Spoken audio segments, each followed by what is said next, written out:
शिव चर्चा में कहानी सुनाई थी। वो कहानी मैं आज आप सबको सुनाती हूँ, साथ में अपनी गुड़िया को भी सुनाती हूँ। तो पता है क्या हुआ, शिव चर्चा में ये हुआ था कि जो गड़रिया था उसके 2 पुत्र थे। एक कामचोर था, एक काम करता बंदा था।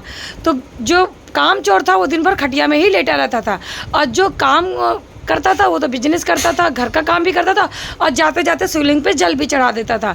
तो ऐसे काफ़ी दिन हो गया। तो शिव पार्वती एक दिन फेरा लगाने के लिए आते हैं, मतलब राउंड लेने के लिए। जब राउंड लेने के लिए निकलते हैं तो देखते हैं कि जो लेटा वाला बंदा है कामचोर, वो तो काम ही नहीं करता, दिन भर लेटा रहता है। और दूसरा वाला बंदा काम भी करता, ज़िंदगी में हर काम टाइम पर करता, पंचुअल रहता है, सब कुछ करता।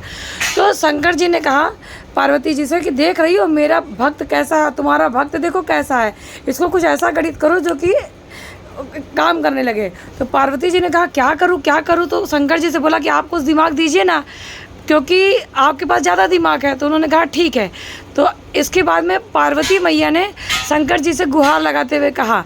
तो जैसे ही शंकर जी के दिमाग में चला तो शंकर जी ने सबसे पहले उसके भाई को एक शब्द कहा कि सुन। वो दोनों बुजुर्ग बन के आते हो, कहते बेटा एक भाई तेरा काम करता, तू काम नहीं करता तो गलत है। पर वो कहता है मैं तो लेटा ही रहूँगा। तो उसके भाई के पास जाते, तुम तो बिजनेस भी करते हो, शिवलिंग पे जल भी चढ़ाते हो, ये तो कुछ नहीं करता, एक काम करो ना इसको। बोले क्या? बोले इसको शिव जी पे जल चढ़ाने के लिए कहो। तो बोलता है कि नहीं करेगा। बोलता है कहो तो सही। वो कहता है ठीक है, अच्छा ये भी कह के देखता हूँ। तो वो शिवलिंग पे जल चढ़ाने के लिए कहता अपने भाई को। जैसे ही जलन चढ़ाने के लिए कहता तो कहता ठीक है ये तो छोटा सा काम मैं कर लूँगा। लेकिन जब उसको चढ़ा तो उसमें भी उसको आलस आने लगा। धीरे धीरे वक्त बीतता गया, वो आलसी होता गया। एक दिन हुआ कि वो कहने लगा भैया मुझसे नहीं होता है, शिवलिंग को मेरे पास लाओ या तो खटिया यहाँ लेके जाओ।